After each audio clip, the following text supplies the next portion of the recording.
Hello everyone, and from this video we are starting with a new chapter which is distribution of ocean and continents, and this is the first part of of this chapter.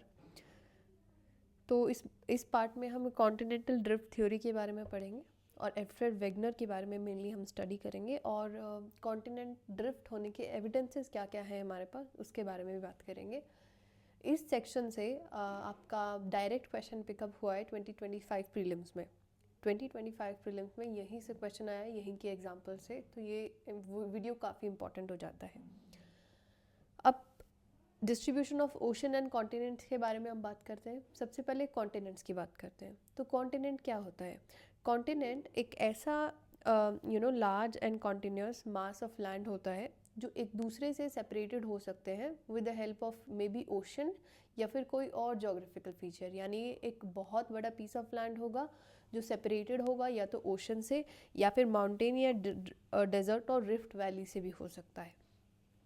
ठीक है, तो ये 7 continents हैं हमारे पास: North America, South America, Europe, Africa, Asia, Australia and Antarctica. Right. और NCERT में एक डेटा दिया है कि जो कॉन्टिनेंट्स है, यानी हमारा जो कॉन्टिनेंट है, कॉन्टिनेंटल क्रस्ट जिस पे हम लैंड मास जो हमको दिखाई देता है ऊपर, वो अराउंड 29% है. यानी ये जो कॉन्टिनेंट्स हमको दिखाई दे रहे हैं ये 29% एरिया कवर करते हैं अर्थ का, और बाकी का जो है वो दैट इज़ अंडर ओशन. बाकी का जो क्रस्ट है दैट इज़ अंडर ओशन. अब ये जो आपका कॉन्टिनेंट और ओशन का पोजीशन है, it was not same across history. यानी कि मोटा मोटा ये कहना चाहता है कि ये सभी कॉन्टिनेंट अगर आप देखोगे तो ये एक दूसरे में एक पजल की तरह, जिग्जॉ फिट की तरह फिट हो जाते हैं. ऐसे देखो, ये ऐसे north America with Asia, Africa with south America, और इधर एंटार्क्टिका है. तो कहने का मतलब है कि अक्रॉस हिस्ट्री ऐसे सेम कॉन्टिनेंट्स नहीं रहे हैं, ये मूव कर रहे हैं, they are on the move. Continental drift theory इसी की बारे में बात करता है कि कोस्टलाइन को आप ऑब्जर्व करो, आपको सिमेट्री दिखाई देगी. इसका मतलब है ये कॉन्टिनेंट सभी एक ही कॉन्टिनेंट थे. हिस्ट्री में कभी ये सभी कॉन्टिनेंट्स आपस में जुड़े हुए थे. इसके बारे में सबसे पहले जिसने बात करी वो है अब्राहम ऑर्टेलियस. अब्राहम ऑर्टेलियस वो एक डच मैप मेकर थे, और उन्होंने ऐसा कुछ पॉसिबल होने का, यानी ऐसा कुछ पॉसिबिलिटी हो सकता है कि ये कॉन्टिनेंट्स आपस में जुड़े होंगे, ये प्रपोज किया था 1596 में. उसके बाद एंटोनियो पेलेग्रिनी आ जाते हैं जिन्होंने एक मैप ड्रॉ किया और उन्होंने 3 कॉन्टिनेंट्स को साथ में दिखाया. उसके बाद जो एल्फ्रेड वेगनर है हमारे, एल्फ्रेड वेगनर ने कॉम्प्रीहेंसिवली इसके ऊपर बात करी. किसके ऊपर? कॉन्टिनेंटल ड्रिफ्ट थ्योरी के ऊपर बात करी. और उन्होंने एक थ्योरी भी हमारे सामने रखी जिसका नाम कॉन्टिनेंटल ड्रिफ्ट थ्योरी है. अब इस थ्योरी को अगर हम पढ़ें तो वो कहते हैं कि जो हमारे अभी कॉन्टिनेंट्स हमको दिखाई देते हैं वो सभी एक सिंगल लैंड मास हुआ करते थे, और एक ही ओशन उनको सराउंड करता था. एक सिंगल लैंड मास था और उसके अराउंड एक ही ओशन था. अब ओशन तो अभी भी एक ही, हमने अलग अलग नाम रख दिए उसके जगह पे, but like what he meant was this कि ये एक पीस ऑफ लैंड था और उसको एक ओशन सराउंड करता था ऐसे. ठीक है, लैंड का उन्होंने नाम दिया पैंजिया और ये ओशन को नाम दिया पेंथेलासा. अब पैंजिया का जो लिटरल मीनिंग होता है वो होता है ऑल अर्थ. ऑल अर्थ. पैन यानी अर्थ, और सॉरी पैन यानी पैन इंडिया जैसे हम बोल देते हैं, तो ऑल. जिया यानी अर्थ, यानी कि ऑल लैंड और ऑल अर्थ, यानी सारा का सारा लैंड एक ही जगह पे कॉन्सेंट्रेटेड है. सारी ज़मीन. पेंजिया मतलब सारी ज़मीन, तो ये एक ही दिस पीस ऑफ लैंड को डिनोट कर रहे हैं. पैनथलासा, पैन मतलब all and thalassa mean ocean. So Panthalassa is all ocean, सारा ओशन इकट्ठा है, सारा लैंड इकट्ठा है. ठीक है, that is Pangaea and Panthalassa. So एक मेगा ओशन था जिसका मतलब है, जिसका नाम रखा उन्होंने पेनथलासा. और उन्होंने ये आर्ग्यू किया कि अराउंड 200 मिलियन ईयर्स अगो एक सुपर कॉन्टिनेंट था पेंजिया जो स्प्लिट होना शुरू हो गया. Around this is 200 million year ago. ये जो आपका पेंजिया है ये पहले 2 बड़े कॉन्टिनेंटल मास में टूटा. नदन वाले पीस का नाम, जैसे इधर ये इधर से टूट गया, नदन वाले पीस का नाम उन्होंने दिया लॉरेशिया, एंड सदर्न वाले पीस का नाम उन्होंने दिया गोंडवाना. और ये लॉरेशिया और गोंडवाना भी आगे आगे डिफरेंट पीसेस में टूटते गए। ये थ्योरी था एल्फ्रेड वेगनर का। अब इसके कुछ एविडेंसेस हमारे पास है, not essentially given by Alfred Wegener, but different scientists like the entire scientist community has helped us gain these arguments। तो इन आर्ग्यूमेंट्स को देखते हैं। पहला तो जिग्स ऑफ फिट ही है। पहला क्या है? जिग्स ऑफ फिट है कि आपस में फिट हो रहे हैं। अब जिग्स ऑफ फिट किसने करके दिखाया साइंटिफिकली? इसमें एक साइंटिस्ट का नाम आता है जिनका नाम है Bullard. I hope I am pronouncing it right. तो बुलार्ड ने क्या किया? उन्होंने एक कंप्यूटर प्रोग्राम की हेल्प ली, उन्होंने टेक्नोलॉजी की हेल्प ली, टिपिकल साइंटिस्ट राइट। तो उन्होंने कंप्यूटर प्रोग्राम की हेल्प लेके क्या किया, जो आपके ये जो अटलांटिक कॉन्टिनेंट्स है, अटलांटिक की जो शोर लाइंस हैं, ये इधर देखो, ये जो कॉन्टिनेंट्स हैं इनके बारे में जो अटलांटिक ओशन में हमको दिखाई दे रहे हैं, कंप्यूटर प्रोग्राम की हेल्प से इन्होंने इनको जोड़ के देखा। और इन्होंने जो शोर लाइन ली थी, शोर लाइन यानी कि this is present shore line, ये अभी का किनारा है ना। उन्होंने क्या किया, ये शोर लाइन ना लेके समुद्र में 1000 फैथम नीचे जाके, 1000 फैथम मतलब कि अराउंड 6000 फीट नीचे जाके की जो शोर लाइन थी, या वो वाली जो ज़मीन थी, वो वाला मेजरमेंट लिया। और ऐसा इन्होंने क्यों किया? क्योंकि जो अभी का शोर लाइन है ना, देखो अभी का जो शोर लाइन है उसके ऊपर टाइड्स एक्ट कर रही हैं, लगातार उस पर टाइड स्ट्राइक कर रही हैं, तो वो कंपैरेटिवली जियोलॉजिकली लेस स्टेबल है। लेस स्टेबल यानी वो शोर लाइन कॉन्टीन्यूसली चेंज हो रहा है because of erosional impact by ocean waves. तो उन्होंने क्या किया, नीचे जाके ये आपका जो ये टोपोग्राफी है, इसमें आप देखोगे कॉन्टिनेंटल स्लोप और कॉन्टिनेंटल राइज, ये हम आगे पढ़ेंगे। तो ये वाला एरिया उन्होंने दिस 6000 डेप्थ पे जाके, और ये वाला जो एरिया है इसको शोर लाइन लिया, as a shore line reference लिया। ठीक है, तो आपको कौन कौन सी चीज़ें याद रखनी है? एक तो साइंटिस्ट का नाम याद रखना है, पहला एविडेंस का नाम याद रखना है, जिग्स ऑफ इट। दूसरा किसने दिया था? बुलार्ड ने दिया था, कंप्यूटर प्रोग्राम का हेल्प लेके। और ये जो अटलांटिक कॉन्टिनेंट्स है, हाउ अटलांटिक कॉन्टिनेंट्स यानी जो अटलांटिक ओशन में कॉन्टिनेंट्स प्रेजेंट है वो आपस में कैसे फिट हो रहे हैं। और उन्होंने शोर लाइन कौन सी ली? Which is at the depth of 1000 fathoms. ठीक है, ही टुक 1000 फैथम लाइन।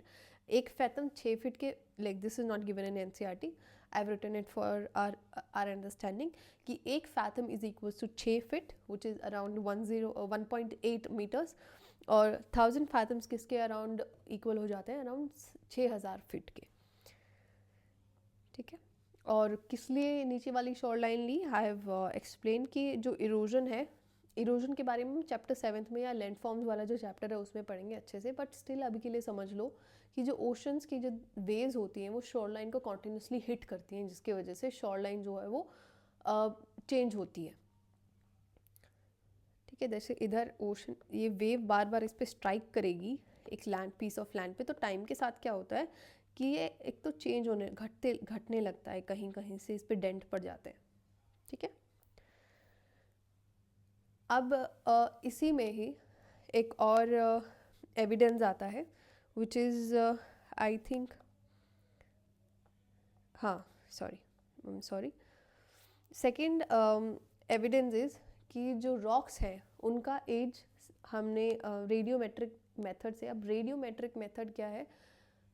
जैसे कार्बन 14 डेटिंग आपने सुना होगा, जनरली ये जो आपकी रॉक्स होती हैं, फोसिल्स होते हैं, उनकी एज को पता लगाने के लिए हम रेडियोमेट्रिक डेटिंग का एक इस्तेमाल करते हैं। तो याद कर लो इसको, रेडियोमेट्रिक डेटिंग जो है उसका इस्तेमाल करके हमने ये देखा कि ये जो ब्राज़ील है और जो आपका वेस्टर्न अफ्रीका है, इनके जो रॉक फॉर्मेशंस है वो मैच हो रहे हैं। क्या कर रहे हैं? मैच कर रहे हैं। कार्बन डेटिंग की रेडियोमेट्रिक डेटिंग की हेल्प से हमने क्या पता लगाया कि जो रॉक फॉर्मेशन है in different continents across a vast ocean, इनके बीच में वास्ट ओशन होने के बावजूद भी इनके जो रॉक फॉर्मेशन है, इनके जो पत्थर है, उनका जो हिस्ट्री यानी रॉक की एज पता लगाई हमने, तो इनकी जो रॉक का एज है वो सेम दिखाई पड़ता है हमको। ठीक है, belt of Asian rocks of 2000 million years अगो, यानी 2000 मिलियन ईयर्स अगो पहले, जैसे एक रॉक है उसका हमने उसको डेट बैक किया कि ये कितना पुराना है, तो हमको पता लगा कि ये 2000 मिलियन ईयर अगो इतना पुराना है। और यहाँ का भी एक रॉक लिया और इसका भी एज हमको पता लगा कि ये इतना पुराना है। ठीक है, अब समझे? तो ये दोनों क्या है, मैच कर रहे हैं, और इनके बीच में इतना बड़ा ओशन है उसके बावजूद भी ये दोनों मैच कर रहे हैं, तो ये आपके कॉन्टिनेंटल ड्रिफ्ट का एविडेंस हो जाता है। इसको इधर फिट करके देखो, फिट हो जाएगा। इसको अगर हम इधर मूव करेंगे तो इसमें फिट होता दिखाई देगा। तो ये आपका CSE 2025 का PYQ है डायरेक्ट की, डायरेक्ट यही लाइन पिकअप किया हुआ है कि जो बेल्ट ऑफ एशियन रॉक्स है around 2000 million years ago from Brazil coast, it matches with those of western Africa. अब जो आपके मरीन डिपॉजिट्स हैं, अर्लीस्ट मरीन डिपॉजिट्स, यानी कि देखो अर्लीस्ट मरीन डिपॉजिट्स यानी सबसे पहले वाले जो मरीन डिपॉजिट्स हैं across coast line of South America and Africa. जो हमने पीछे देखा था साउथ अमेरिका, ये साउथ अमेरिका है और ये अफ्रीका है। मरीन डिपॉजिट्स ऐसे डिपॉजिट्स होते हैं जो ओशन करता है, ठीक है, ओशन की वजह से होने वाले डिपॉजिट्स को मरीन डिपॉजिट कहते हैं। इतना याद रख लो, मरीन या ओशन में जो डिपॉजिट होगा वो क्या है, मरीन डिपॉजिट है। अब देखो मरीन डिपॉजिट्स मान लो इधर के और इधर के जो अर्लीस्ट है, यानी कि अर्लीस्ट जानने का मतलब हम इसको जान क्यों रहे हैं, क्योंकि जो अर्लीस्ट मरीन डिपॉजिट है, यानी कि मान लो अभी ये अफ्रीका इधर मूव हुआ है, ठीक है, ये अफ्रीका मान लो इधर मूव हुआ है। अर्लीस्ट मरीन डिपॉजिट का मतलब है कि या मान लो हमें यहाँ पे मरीन डिपॉजिट दिखने स्टार्ट हो गए हैं, इसका मतलब ये दोनों कॉन्टिनेंट्स टूटना स्टार्ट हो गए हैं। I hope you are getting what I am saying, that ये अर्लीस्ट मरीन डिपॉजिट्स जो हैं वो दोनों में ही, यानी मरीन डिपॉजिट्स की एज हमने जांची तो जुरासिक एज दिखाई दे रहे हैं, यानी अराउंड 200 to 145 मिलियन अगो के हमको अर्लीस्ट मरीन डिपॉजिट दिखते हैं, दोनों ही साउथ अफ्रीका और अमेरिका में। इसका मतलब है कि 200 मिलियन ईयर्स से पहले ये दोनों साथ में थे, 200 मिलियन ईयर्स से पहले ये दोनों साथ में थे। और क्योंकि 200 मिलियन या 145 मिलियन ईयर्स के अराउंड हमको मरीन डिपॉजिट्स देखना स्टार्ट हुए, उससे पहले के मरीन डिपॉजिट ही प्रेजेंट नहीं है, उससे पहले के मरीन डिपॉजिट अब्सेंट होने का मतलब है ओशन अब्सेंट था, क्योंकि मरीन डिपॉजिट्स ओशन की वजह से होते हैं। ठीक है, I hope you got it कि earliest marine deposits along the coast line of South America and Africa वो जुरासिक एज के हैं, विच मीन्स कि जो ओशन है इससे पहले ओशन प्रेजेंट ही नहीं था इनके बीच में। वो दोनों एक देखो मरीन डिपॉजिट, मान लो ये एक पूरा लैंड है, ठीक है, ये लैंड है पूरा, और अब क्या होगा भैया, ये स्प्लिट होना शुरू कर देगा, ठीक है, ये स्प्लिट करना शुरू कर देगा और दूर दूर मूव करना शुरू कर देगा इधर। अच्छा भैया,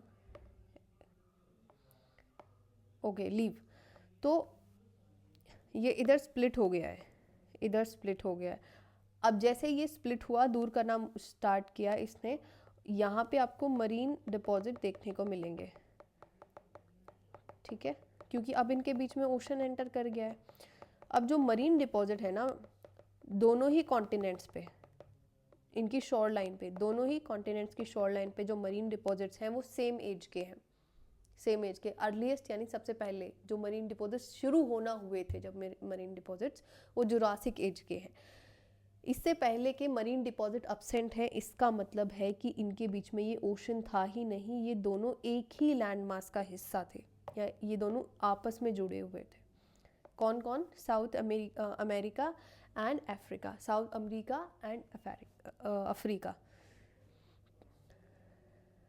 थोड़ा सा हिंदी बीच में आ जाती है because I'm not used to speak in English, so I apologize for that. Third evidence of continental drift theory is टीलाइट। टीलाइट क्या होता है? देखो, जो हमारा ग्लेशियर होता है, ग्लेशियर भी कुछ ना कुछ डिपॉजिट करता है। ये हम चैप्टर 7 में पढ़ेंगे कि देखो दो टाइप के एजेंट्स होते हैं। एक तो इरोजनल एजेंट होता है। इरोजनल एजेंट ऐसा होता है जो किसी चीज़ को तोड़ता है। डिपोजिशनल एजेंट वो होता है जो किसी चीज़ को ला ला के जमा करता है, ठीक है।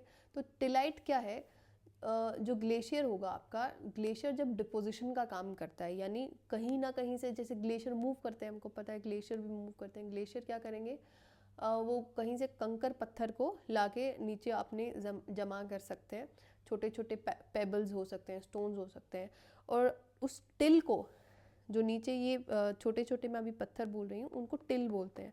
और वो टिल जब एक रॉक का फॉर्मेशन लेते हैं, आपस में जुड़ जाते हैं वो विद टाइम, प्रेशर की वजह से, प्रेशर बिल्डअप होने की वजह से, उसको हम टिलाइट बोलते हैं। क्या बोलते हैं? टिलाइट बोलते हैं। तो पेलियोजोइक एरा में दौरान, पेलियोजोइक एरा क्या है? सिर्फ एक टाइम पीरियड का नाम है जो अराउंड 5 to 1 मिलियन ईयर्स अगो से शुरू हुआ था और करीब 250 मिलियन ईयर्स अगो तक चला था। तो पेलियोजोइक एरा के दौरान क्या हुआ था, जो आपके सदर्न कॉन्टिनेंट्स हैं, यानी कि जो गोंडवाना का हिस्सा है, सदर्न कॉन्टिनेंट्स, ये सभी जो सदर्न कॉन्टिनेंट्स हैं ये गोंडवाना का हिस्सा थे पेलियोजोइक एरा में। और उस टाइम पे ये जो गोंडवाना सिस्टम था पूरा पेलियोजोइक एरा के दौरान, वो पूरा ग्लेशियर से घिरा हुआ था। वो क्या हुआ था? पूरा ग्लेशियर से घिरा हुआ था। और क्योंकि ग्लेशियर थे वहाँ पे, तो वहाँ पे टिल भी होगा और टिलाइट भी होगा। क्या होगा? टिल भी होगा और टिलाइट भी होगा।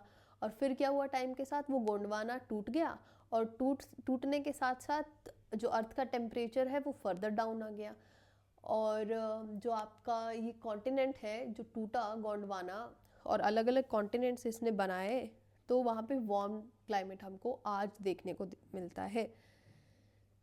अब एनसीईआरटी कहती है कि जो आपका गोंडवाना सिस्टम है, the Gondwana system of sediments, Gondwana system of sediments समझे कि जब गोंडवाना एक ही लैंड मास था, और सिस्टम ऑफ सेडिमेंट्स यानी टिलाइट, जो हमको टिलाइट इंडिया में भी मिलता है, इसके 6 काउंटर पार्ट्स हैं। यानी आज इसका, ये किसका एविडेंस है? प्रोलॉन्ग टिलाइट का एविडेंस है। आज हमें इंडिया का सरफेस उससे तो, ग्लेशियर से तो नहीं कवर्ड दिखता। तो ये जो टिलाइट्स हैं ये पेलियोजोइक एरा को बिलोंग करते हैं।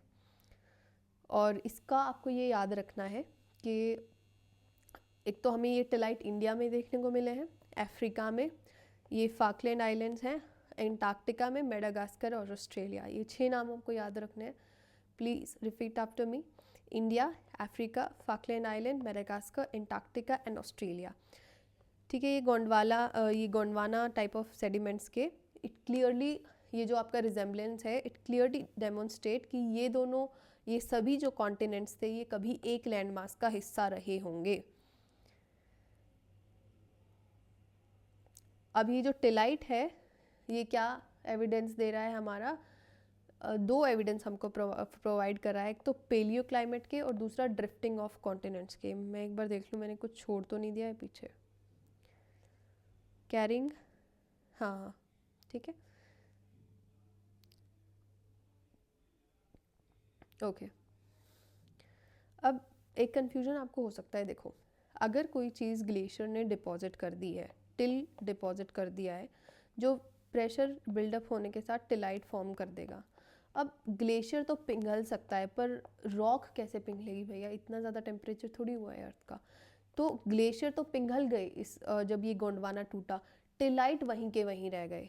यानी टिलाइट जब ये आपके ये गोंडवाना टूटने लगा, तो उसके साथ साथ ही ये जो सेडिमेंट्स हैं उनके साथ ही चले गए, डिफरेंट कॉन्टिनेंट्स के साथ ही चले गए अपने अपने घर, अब जो हमको अब दिखाई देते हैं। 6 नाम मैंने आपको याद दिलाए गोंडवाना सिस्टम के, कौन कौन से? India, Madagascar, Falkland island, Africa, Antarctica and Australia. ये नाम आपको याद रखने हैं क्योंकि 2025 में यहीं से सवाल बना था आपकी यूपीएससी में।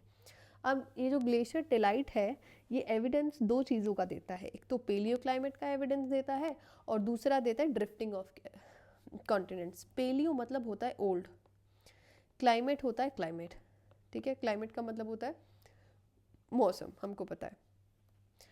जो ग्लेशियर टिलाइट है वो हमको पेलियो क्लाइमेट यानी पुराने समय पे यहाँ गोंडवाना में कैसा क्लाइमेट रहा होगा उसका कैसे एविडेंस देता है। अगर कोई टिलाइट, हमको पता है ये ग्लेशियर टिलाइट है, यानी इसको ग्लेशियर ने डिपॉजिट किया है, तो जाहिर सी बात है यहाँ पे ग्लेशियर होगा। किसी टाइम पे यहाँ पे ठंड रही होगी, इसलिए तो यहाँ पे ग्लेशियर टिलाइट है।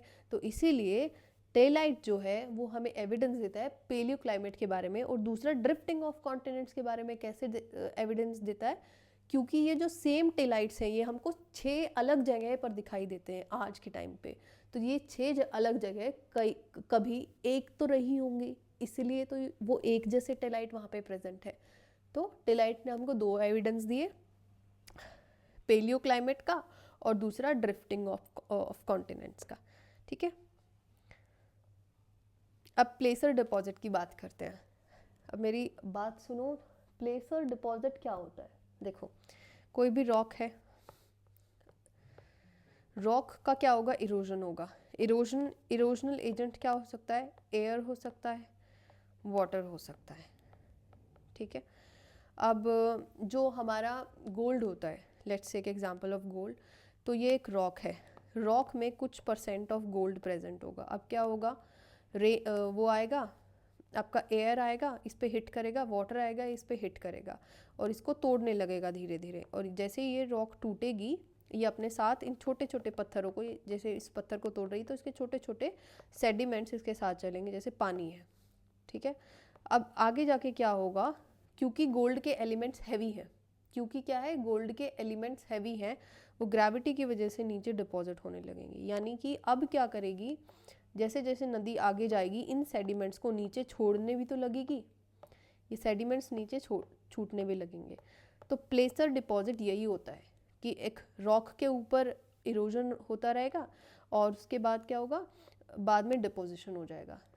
जो रिवर अपने साथ सेडिमेंट्स कैरी कर रही थी उनको डिपॉजिट कर देगी। प्लेसर डिपॉजिट जनरली हम वैल्यूएबल, वैसे तो प्लेसर डिपॉजिट्स काफ़ी टाइप के होते हैं, उनमें उनका सब टाइप है एक जो वैल्यूएबल मिनरल्स को डिपॉजिट का डिपोजिशन होता है, उस एक टाइप ऑफ प्लेसर डिपॉजिट को हम, पर जनरली इस हमारे एग्ज़ाम के लिए इतना ही काफ़ी है, समझ लो कि कुछ आपके प्रेशस मिनरल्स होंगे, उनका deposition is placer deposit. Just for it, this is a very loose definition, a very in very layman terms. ठीक है, I'm sorry, I'm a bit down at energy. Actually, I'm sorry for that. हाँ, तो deposition हो जाएगा। अब आपको प्लेसर deposit कहीं पे मिल रहे हैं तो इसका मतलब है उसका एक सोर्स रॉक भी होगा, उसका एक सोर्स रॉक भी होना चाहिए, उसका एक सोर्स रॉक भी होना चाहिए, है ना। अगर प्लेसर डिपॉजिट मिल रहे हैं तो उसका एक सोर्स रॉक भी होना चाहिए जहाँ से वो सेडिमेंट्स टूट रहे हैं एंड फाइनली डिपॉजिट हो रहे हैं। तो हमको क्या दिखाई दिया कि जो घाना है यहाँ पे प्लेसर डिपॉजिट तो है, पर उसका सोर्स रॉक जहाँ से वो सेडिमेंट्स टूटे हैं वो एब्सेंट है, और वो हमको कहाँ मिला जाके? वो हमें ब्राज़ील में मिला जाके। तो ये भी इस बात का एविडेंस है कि ये दोनों एक साथ में थे कभी। ठीक है, ये आपको याद रखना है कि ये जो गोल्ड बियरिंग वेन्स हैं ये आपको आज के टाइम पे ब्राज़ील में दिखाई देते हैं, और जो प्लेसर डिपॉजिट्स है वो घाना में दिखाई देते हैं। घाना कहाँ है? अफ्रीका की एक कंट्री है घाना। ठीक है, अब नेक्स्ट चलते हैं। नेक्स्ट कहता है, नेक्स्ट जो आपका एविडेंस है कॉन्टिनेंटल ड्रिफ्ट थ्योरी का, that is distribution of fossils. अब जो फॉसिल्स हैं हमको अक्रॉस कॉन्टिनेंट्स ऐसे मिलते हैं जो ये बात को डिटरमाइन करे कि कॉन्टिनेंट्स सभी एक साथ में थे। अब मेरी बात सुनो, जो लैंड ऑर्गेनिजम्स हैं जो ज़मीन पे रहते हैं, और जो ज़मीन पे रहते हैं, और ऐसे ऑर्गेनिजम्स जो फ्रेश वाटर में रहते हैं। फ्रेश वाटर ऐसा पानी होता है जिसमें सॉल्ट कंटेंट कम होता है। तो मान लो इधर लैंड ऑर्गेनिज्म है और इधर भी, इधर मान लो एक टाइप का मंकी हमको मिल रहा है। Let me take a blank page. Okay, तो मान लो इधर this is a continent, this is a continent, यहाँ पे एक टाइप का मंकी मिल रहा है, और यहाँ पर भी उसी टाइप का मंकी मिल रहा है, पर monkey is a land organism.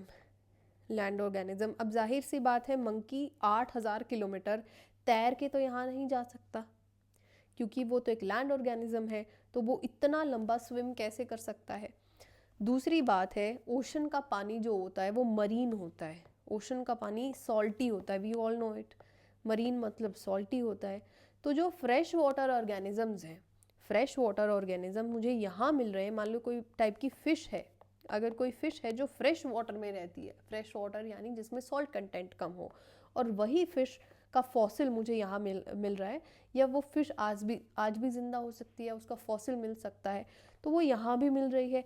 अब ऐसा तो नहीं है कि ये फ़िश 8000 किलोमीटर दूर चली जाएगी, क्योंकि जो पानी है बीच में वो तो मरीन है और ये जो फिश है वो फ्रेश वाटर है, तो it's not possible for a fish to swim 8000 kilometre which is the fresh water fish and get to another shore line. तो ये क्या दर्शाता है, दोनों जगह पे, दो कॉन्टिनेंट्स के किनारों पे अगर सेम टाइप के ऑर्गेनिज्म हमको मिल रहे हैं जो कि लैंड ऑर्गेनिज्म या फ्रेश वाटर ऑर्गेनिज्म है, ये इस बात को दर्शाता है कि कभी ये दोनों एक साथ में रहे होंगे, ये दोनों पीस ऑफ लैंड एक साथ में रहे होंगे। एनसीईआरटी में जो एग्जाम्पल दिया है वो किसका दिया है, वो एक लेमूर का दिया है। लेमूर, दिस इज़ लेमूर, ठीक है। ये एक एनिमल है जो आपको मेडागास्कर में मिलता है, इंडिया में मिलता है और अफ्रीका में मिलता है। तो साइंटिस्ट ने बोला कि इंडिया, मेडागास्कर और अफ्रीका कभी एक ही लैंड मास रहे होंगे, इंडिया, मेडागास्कर और अफ्रीका कभी एक ही लैंड मास रहे होंगे, और इन तीनों को जोड़ के जो लैंड मास का नाम रखा गया, साइंटिस्ट ने रखा वो लेमूरिया रखा, यानी कि लेमूरिया नाम का एक लैंड मास रहा होगा जहाँ पे मेडागास्कर और आपका इंडिया और आपका अफ्रीका वो एक ही लैंड मास रहा होगा, एक ही कॉन्टिन्यूस लैंड मास रहा होगा, ठीक है। और नेक्स्ट फॉसिल का एग्जांपल है मीजोसॉरस। जो मीजोसॉरस है वो एक स्मॉल रेप्टाइल है जो कि अडेप्टेड है ब्रैकिश वाटर से, ब्रैकिश वाटर में रहता है। ब्रैकिश वाटर कुछ सॉल्टी होता है, थोड़ा सॉल्टी होता है, थोड़ा सा फ्रेश वाटर होता है, यानी partly salty partly fresh water, so it is not a marine water organism Madagascar, ये जो मीजोसॉरस है आपका। और इसके जो स्केलेटन है यानी इसका जो फॉसिल है वो हमको कहाँ मिला है, ये पहले मैं आपको मीजोसॉरस दिखा दूँ। दिस इज़ मीजोसॉरस, और इसका हमको एविडेंस जो है वो यहाँ पे भी मिला है, ये south Cape Town of Africa में। जो अफ्रीका है उसके बिल्कुल जो सदर्न मोस्ट कॉर्नर है उसको क्या बोलते हैं, it is a old term, अब इसको यूज़ नहीं किया जाता है, फिर भी एनसीईआरटी में लिखा है कि जो सदर्न केप टाउन है, सॉरी सदर्न केप प्रोविंस है आपका अफ्रीका का, यहाँ पे भी इस मीजोसॉरस के फॉसिल्स हैं। और जो इरावर फॉर्मेशंस है, इरावर फॉर्मेशंस ऑफ ब्राज़ील, इरावर फॉर्मेशन ये लगा लो कि एक टाइप का सेडिमेंट्री रॉक है। तो जब सेडिमेंट्री रॉक जमा हो रही होती है ना, जैसे मान लो ये सेडिमेंट्स है, ठीक है, अब यहाँ से ये रेप्टाइल आ रहा है, ठीक है, ये रेप्टाइल आ रहा है, इसकी मौत हो जाती है, यानी यहाँ पे डाई हो जाता है, पर सेडिमेंट तो इसके ऊपर फिर भी जमा होते रहेंगे, जमा होते रहेंगे, जमा होते रहेंगे, और यहाँ ऊपर के प्रेशर की वजह से ये एक सेडिमेंट्री रॉक में बदल जाता है। तो सेडिमेंट्री रॉक के अंदर हमको कई बार फॉसिल्स भी दिखाई देते हैं। फॉसिल्स क्या है, fossils are just skeletons of dead organisms which died many years ago, ठीक है। तो इरावर formations are just a type of sedimentary formations, कुछ ऐसे जियोलॉजिकल फॉर्मेशंस हैं जो ब्राज़ील में प्रेजेंट है और इस एरिया में प्रेजेंट है। तो यहाँ पे भी आपको मीजोसॉरस के फॉसिल्स मिले हैं, और ये जो साउथ पॉइंट है आपका अफ्रीका का, वहाँ पे भी आपको मीजोसॉरस के फॉसिल्स मिले हैं। तो क्या ये इस इमेज को नहीं दर्शाता है, ये देखो यहाँ पे इरावर फॉर्मेशंस है और ये सदर्न प्रोविंस है आपका अफ्रीका का। तो ये मीजोसॉरस इस एरिया में रहा होगा, मीजोसॉरस इस एरिया में रहा होगा, और फिर ये स्प्लिट हो गया इधर, इसीलिए ये वाले जो फॉसिल्स है ये अफ्रीका के साथ चले गए और ये वाले साउथ अमेरिका के साथ चले गए, बीच में आ गया ओशन, ठीक है। तो ये एक एग्जाम्पल हो गया आपका कॉन्टिनेंटल ड्रिफ्ट का। और अभी ये जो अफ्रीका और अमेरिका है, साउथ अमेरिका और अफ्रीका, ये दोनों 4800 किलोमीटर एक दूसरे से दूर है। So it's not possible for a brackish water organism to swim this much, क्योंकि इतना जिंदा ही नहीं रह सकता वो। ब्रैकिश वाटर का अगर कोई ऑर्गेनिज्म आप उसको प्योर मरीन वाटर में डाल दोगे तो how it would survive, it won't be able to survive, ठीक है। तो नेक्स्ट अब हम देखेंगे नेक्स्ट पार्ट में, and that was it for this part. I hope and I made you understand. My, my voice starts breaking in between because I'm not used to teaching, so please pardon me for that. And with practice I'll improve this also. Sometimes I also get nervous in between because जैसे हम class में होते हैं, also I have done real teaching in real classrooms. तो class में क्या होता है, थोड़ा सा ब्रेक हो जाता है. यू सी चिल्ड्रन, बच्चों को की शक्ल देख के आपको पता लगता है कि उनको समझ आ रहा है या नहीं आ रहा है. बट यहाँ पे क्या होता है, कॉन्टीन्यूस लाइन में हमको बोलना ही पड़ता है. एंड कई बार पता नहीं लग पाता है कि if I am able to explain well और not. But still I tried my best to explain everything, and I've also included diagrams and maps. If you still have any doubt, please feel free to ask and also give your feedback how I'm teaching and how can I improve. Okay everyone, thank you, and we'll meet soon in the next part.